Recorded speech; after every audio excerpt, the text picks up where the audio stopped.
এয়া আমি গৈছিলোঁ মা কামাখ্যা মন্দিৰ দৰ্শন কৰিবলৈ মোৰ জন্মদিনৰ আগদিনাখনে, মানে অসমীয়া তাৰিখ মতে মোৰ জন্মদিন আছিলে আৰু সেইমতে আমি গৈছিলোঁ মা কামাখ্যা মন্দিৰ দৰ্শন কৰিবলৈকে। আৰু হয়তো বহুতৰে এইটো ধাৰণা থাকিব পাৰে যে মা কামাখ্যা মন্দিৰত গ'লে পূজা অৰ্চনা কৰিবলৈকে বহুখিনি টকাৰ প্ৰয়োজন হয়, মানে বহুখিনি পইচা লগত লৈ যাব লাগে, তেতিয়াহে আমি মা কামাখ্যা মন্দিৰ দৰ্শন কৰিবলৈকে পাৰিম। কিন্তু এনেকুৱা নহয়, আপুনি যদি জানে কামাখ্যা মন্দিৰৰ ক'ত গৈ কি কৰিব লাগিব তেন্তে আপুনি মানে বামুণ নোহোৱাকৈ আপুনি পূজা অৰ্চনা কৰি ধুনীয়াকৈ আহিব পাৰিব। কামাখ্যা মন্দিৰৰ মেইন গেটখনেৰে আপোনালোকে সোমাই আহি আঘাটেৰে আপুনি আহিলে এয়া সৌভাগ্যকুণ্ড পুখুৰীটো দেখা পাব। পুখুৰীটোত পূজা অৰ্চনা কৰাৰ আগতে আপোনালোকে ভালকৈ ভৰি হাত ধুই ল'ব পাৰিব আৰু ওচৰতে আন এটা পুখুৰী আছে য'ত দেৱী মাৰ বস্তুবিলাক ধোৱাৰ কাৰণে ব্যৱহাৰ কৰা হয়।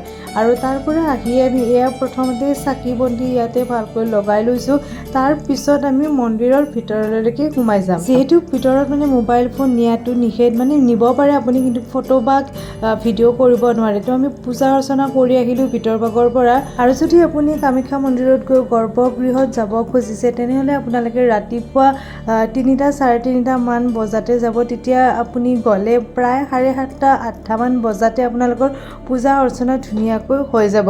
কিন্তু আজি যিহেতু আমি বহুত দেৰিকৈ গৈছিলোঁ, মানে প্ৰায় 10টা 10:30 মান বজাত আমি কামাখ্যা মন্দিৰ পালোঁ, আমাৰ গৰ্ভগৃহত যাবলৈকে যোৱা নহ'ল, কিয়নো আমি আৰু এটা বেলেগ মন্দিৰত যোৱা কথাও আছিল বা আমি ভবাও নাছিলোঁ আজি গৰ্ভগৃহ দৰ্শন কৰিম বুলি। তো আমি বাহিৰৰ পৰাই মা কামাখ্যা মাক দৰ্শন কৰিলোঁ। আৰু আমি কামাখ্যা মন্দিৰত সপৰিয়ালে গৈছিলোঁ, মানে মা দেউতা ভণ্টি ভাই বাবু আৰু তাৰ লগতে মোৰ খুৰীৰ ছোৱালীজনী আৰু পেহীৰ ছোৱালীজনীও আহিছিলে। আৰু ভাবিলোঁ এখন ভালকৈ ফটো উঠি লওঁ, মানে মোবাইলততো এনেই ফটো উঠা যাবই, কিন্তু মোবাইলৰ ফটো আৰু কেতিয়াবা গৈ আমি ভালকৈ মানে প্ৰিণ্ট কৰি উলিয়াই আনিম তেনেকুৱা মানে নহয়ে, ভাবোঁ যদিও তেনেকুৱাকৈ নিমিলে।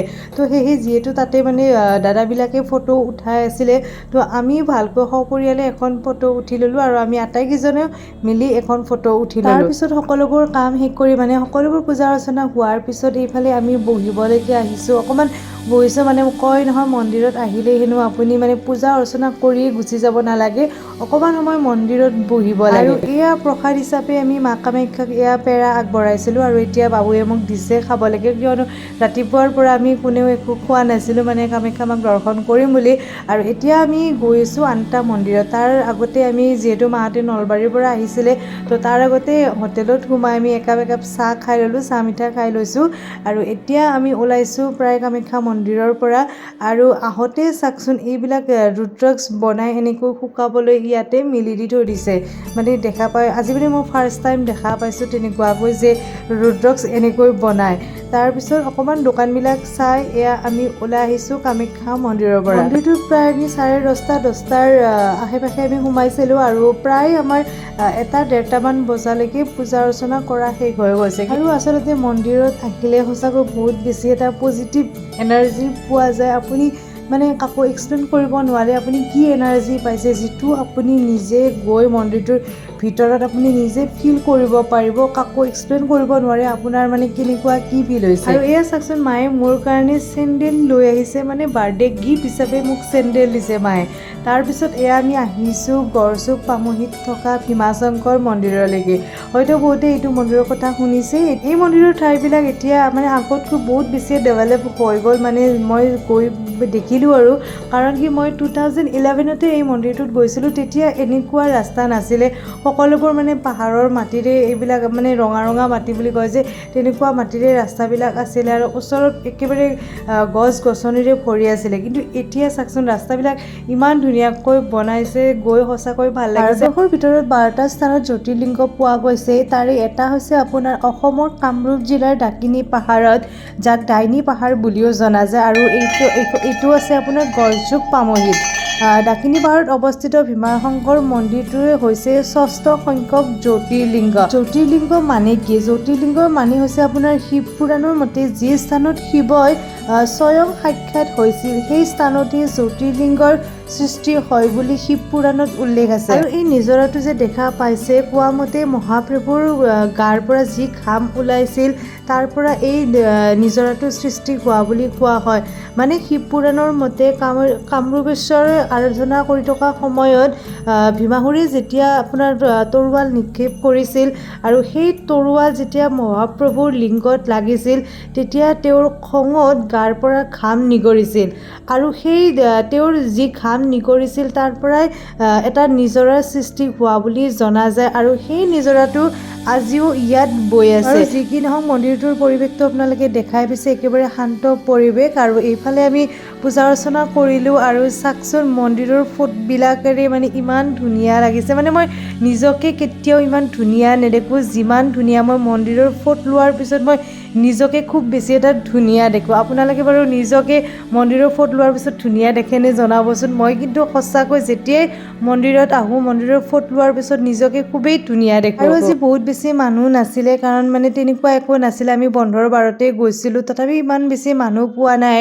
আছিলে মানুহ, তথাপি ইমান লাইন পাতিব লগা হোৱা নাই। মানে এনেই ধৰক শিৱৰাত্ৰি বা কিবা এনেই ধৰক বাৰত আহিলে মানে বহুখিনি মানুহ থাকে, কিন্তু আজি আমি বহুত বেছি লাইন পাতিব লগাও হোৱা নাই। মানে ভালকৈ আজি আমি পূজা অৰ্চনা কৰিব পাৰিছোঁ।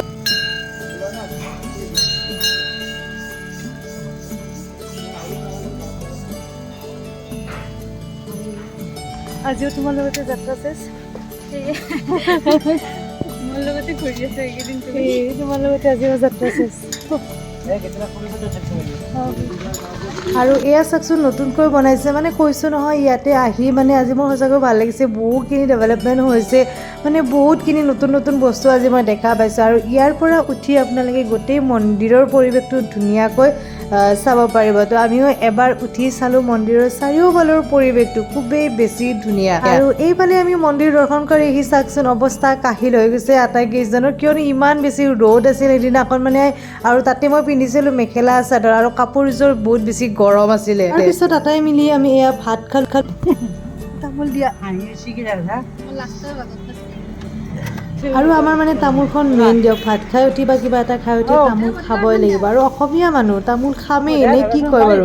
আৰু এইখিনিতে মই ভিডিঅ'টো শেষ কৰিম বুলি সকলোকে মই বাই বাই দিব কৈছিলোঁ, কিন্তু নহয় ৰ'ব, ভিডিঅ'টো ইয়াতে শেষ হোৱা নাই আৰু বাকী আছে ভালেখিনি। তাৰপিছত আধা ৰাস্তাতে আমি পেহীহঁতক উঠালোঁ, কিয়নো পেহীহঁতো নলবাৰী যাব মানে। আৰু এইফালে বাবুৱেনো দীঘলী পুখুৰী দেখা পোৱা নাছিলে, সেয়েহে তাৰ কাৰণে আমি আটাইকেইজনে সোমালোঁ দীঘলী পুখুৰীৰ পাৰত।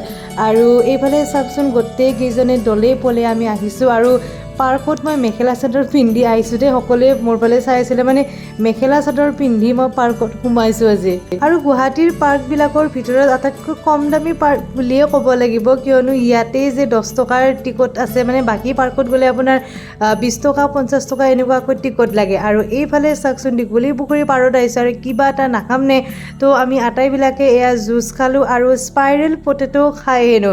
তো ইয়া মনীষাৰ হাতেৰে স্পাইৰেল পটেটোৰো সোৱাদ ল'লে। তো আজিৰ ভিডিঅ'টো ইমানেই আছিলে। আশা কৰিছোঁ আপোনালোক সকলোৱে ভিডিঅ'টি চাই ভাল পালে, আৰু যদি ভাল পালে তেন্তে নিশ্চয়কৈ ছাবস্ক্ৰাইব কৰিব, আৰু ফেচবুকত চাই আছে যদি ফ'ল' এটা কৰি দিব।